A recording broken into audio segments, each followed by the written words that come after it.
우리는 이제 지난 시간까지 계속해서 이 사울이 실수하는 모습을 보아왔습니다. 이 블레셋과의 전투 가운데 계속해서 자기 중심적인 생각만 하고 또 경솔한 맹세가 계속되면서 사무엘이 그를 떠나고 또 병사들마저 그 주변을 떠나게 되는 것을 우리가 보게 되지요. 그리고 자신의 아들마저 이제는 죽게 될 위기에 놓여 있게 되었습니다. 이 블레셋과의 전투는 어떠한 면으로 보더라도 이 불리한 상황에 있었지요. 하지만 승리할 수 있었던 것은 바로 이 요나단 때문이었습니다. 이 사실을 모두가 알고 있었기 때문에 이 사람들의 요청으로 요나단은 죽지 않을 수 있는, 처형받지 않을 수 있는 그러한 또 기회를 얻게 되었습니다. 사울의 입장에서 생각해 보면 자신의 아들이 죽지 않는 그러한 것은 다행이라고 생각할 수 있겠지만 왕으로서는 자신의 체면을 다시 한번 구기게 되는 그러한 모습을 우리가 보게 됩니다. 여기까지가 함께 나눴던 내용이었습니다. 그런데 오늘 본문에서는 갑자기 사울의 업적과 또 이 족보에 대해서, 이 가족들에 대해서 말씀하고 있습니다. 보통은 어떠한 인물이 등장하게 될 때 이 사람은 이러한 일을 했다, 이러한 업적을 가지고 있는 사람이다 라고 소개하고 그 사람의 이야기가 진행이 된다거나 아니면 그 사람에 대한 이야기가 다 끝난 다음에 그 사람에 대해서 정리해 주면서 이 사람은 이러한 업적을 한 사람이다 라고 이야기하는 것이 대부분의 일반적인 어떤 기록일 것입니다. 그런데 오늘 본문은 갑자기 사울의 이야기가 잘 진행되어지다가 갑자기 이 사울의 업적을 정리해 주는 그런 모습을 우리가 보게 됩니다. 갑자기 사울의 업적에 대해서 이야기하는 이유가 무엇인가 라고 우리가 생각해 보게 될 때 아마도 이 앞부분까지 너무 이 사울의 업적에 대해서 사울에 대해서 너무 부정적인 모습이 나오다 보니까 오히려 그 부정적인 모습들 때문에 사울의 업적들이 가려지게 되는 그러한 우려가 있었기 때문이다라는 그런 생각들을 하게 됩니다. 본문 47절과 48절이 사울의 업적에 대한 말씀이죠. 47절과 48절에 이렇게 말씀합니다. 사울이 이스라엘 왕위에 오른 후에 사방에 있는 모든 대적 곧 모압과 암몬 자손과 에돔과 소바의 왕들과 블레셋 사람들을 쳤는데 향하는 곳마다 이겼고 또 용감하게 아말렉 사람들을 치고 이스라엘을 그 약탈하는 자들의 손에서 건졌더라라고 말씀합니다. 우리가 이 사울이 왕이 되기 전과 또 왕이 된 이후의 모습을 비교해 보면 너무나 다른 것을 우리가 계속해서 보게 되지요. 사울이 왕이 되기 이전의 모습은 어땠습니까? 이 베냐민 지파의 유력한 가문의 아들이었고 또 다른 사람들보다도 훨씬 더 큰 키와 또 준수한 용모를 가진, 그러니까 자랑할 것들이 많은, 내세울 수 있는 것들이 많고 또 많은 사람들에게서 인정받을 수 있는 것이 많은 그러한 사람이었습니다. 하지만 이 왕이 된 이후의 사울은 자기 중심의 생각과 행동을 하게 되는 것을 보게 되지요. 자기 생각과 말 때문에 벌어진 일에도 자기의 잘못을 찾지 않고 다른 사람들에게서 그 잘못을 찾는 그런 모습 우리가 보게 됩니다. 특별히 그는 하나님 앞에서 잘못된 모습을 우리가 계속해서 또한 보게 되는데, 이 전투를 앞두고 사무엘이 도착하지 않았을 때에 자신이 제사를 진행하게 되어서 이 대제사장의 그 일을, 직분을 침해하는 그러한 일들을 겪게 되었고, 또 사무엘이 떠나고 군사들도 떠나게 되고, 그러한 가운데 이 하나님 앞에서 한 맹세였지만 그 자신의 위신을 위하여서 자기 욕심을 채우기 위한 그러한 모습들이 우리가 계속해서 보게 됩니다. 이러한 사울의 모습을 생각해 본다라고 한다면 이 47절과 48절에서 이야기하고 있는 이 사울의 업적들이 의외의 모습으로 다가올 수가 있습니다.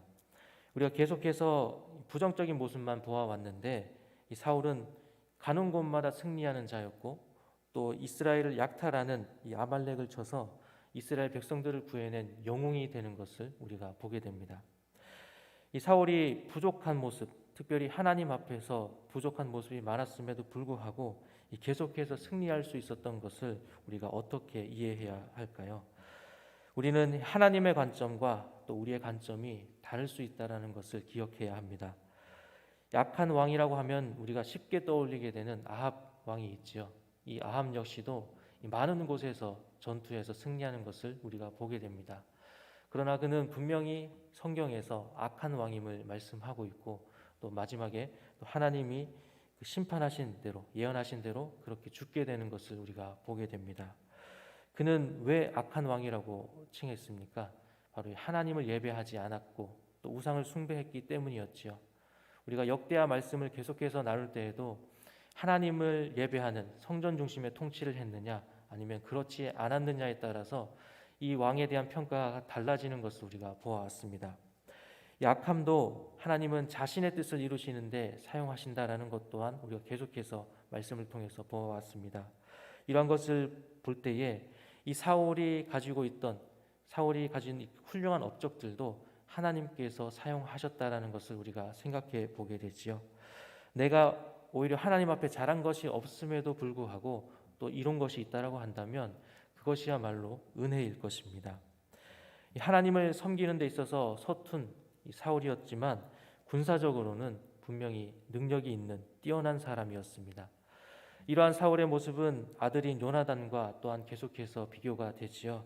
우리가 49절부터 51절 말씀은 이 사울의 집안에 대해서 말씀해 주고 있습니다.